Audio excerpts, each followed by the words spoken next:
This is Better Than News, and I'm Joe D'Argenio with a special focus report.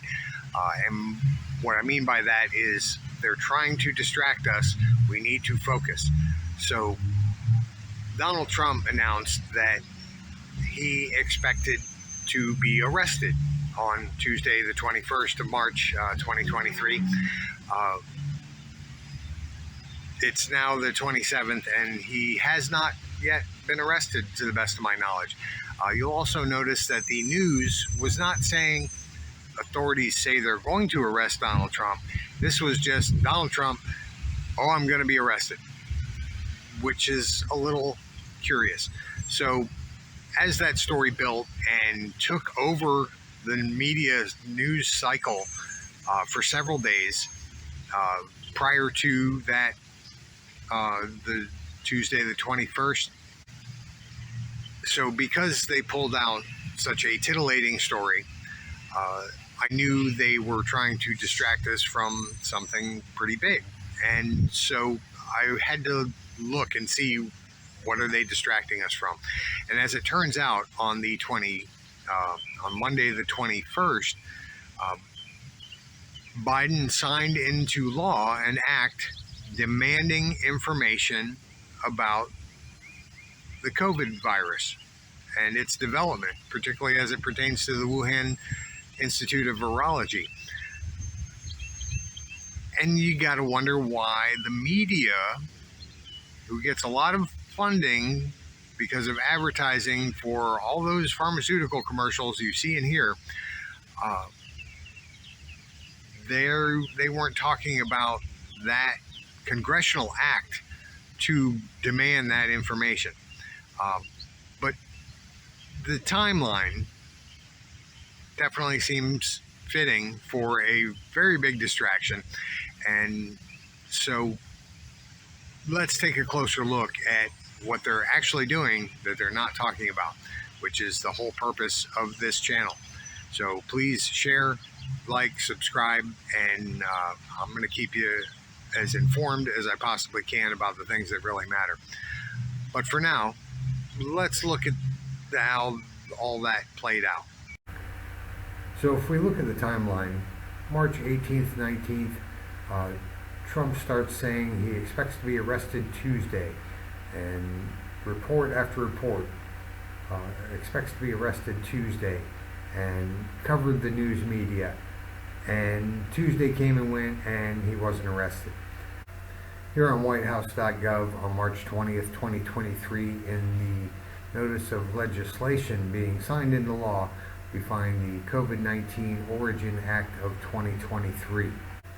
Senate Bill 619, also called the COVID-19 Origin Act of 2023, was signed into law on March 20th, 2023, signed by President Biden, and its co-sponsors for this bill. I'm going to mention them: Senator Mike Braun from Indiana, Senator Roger Marshall from Kansas, Senator Mike Lee from Utah, and Senator Rick Scott from Florida.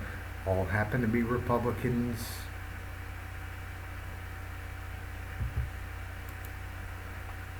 So this law says the Section 2, sense of Congress. It is the sense of Congress that, number one, identifying the origin of the coronavirus disease 2019, in parentheses COVID-19, is critical for preventing a similar pandemic from occurring in the future. There is reason to believe COVID-19 pandemic may have originated at the Wuhan Institute of Virology, and the Director of National Intelligence should declassify and make available to the public as much information as possible about the origin of COVID-19 so the United States and like-minded countries can identify the origin of COVID-19 as expeditiously as possible and use that information to take all appropriate measures to prevent similar pandemic from occurring again. All of this to me sounds very reasonable and appropriate. Section 3, declassification of information related to origin of 19 not later than 90 days after the date of the enactment of this act, which is March 20th, 2023, so we'll look forward to June 20th, 2023. The Director of National Intelligence shall declassify any and all information relating to potential links between Wuhan Institute of Virology and the origin of the coronavirus disease 2019, also known as COVID-19, including activities performed by the Wuhan Institute of Virology with or on behalf of the People's Liberation Army, coronavirus research or other related activities performed at the Wuhan Institute of Virology prior to the outbreak of COVID-19, and researchers at the Wuhan Institute of Virology who fell ill in autumn 2019, including for any such researcher, the researcher's name, the researcher's symptoms, the date of onset of the researcher's symptoms, the researcher's role at the Wuhan Institute of Virology, whether the researcher was involved with or exposed to coronavirus research at the Wuhan Institute of Virology,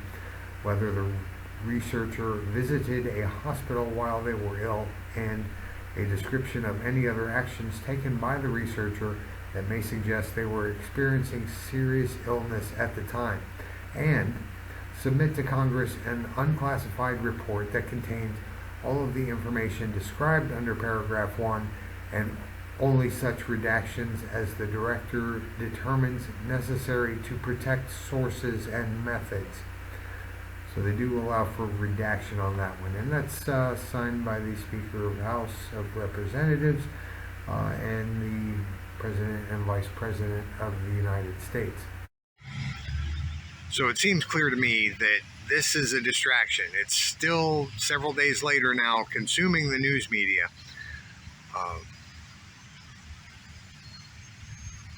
I wonder what sort of information we're going to get in 3 months. So thank you for watching. I'm Joe D'Argenio, and this is Better Than News. Please like, share, and subscribe. Thank you.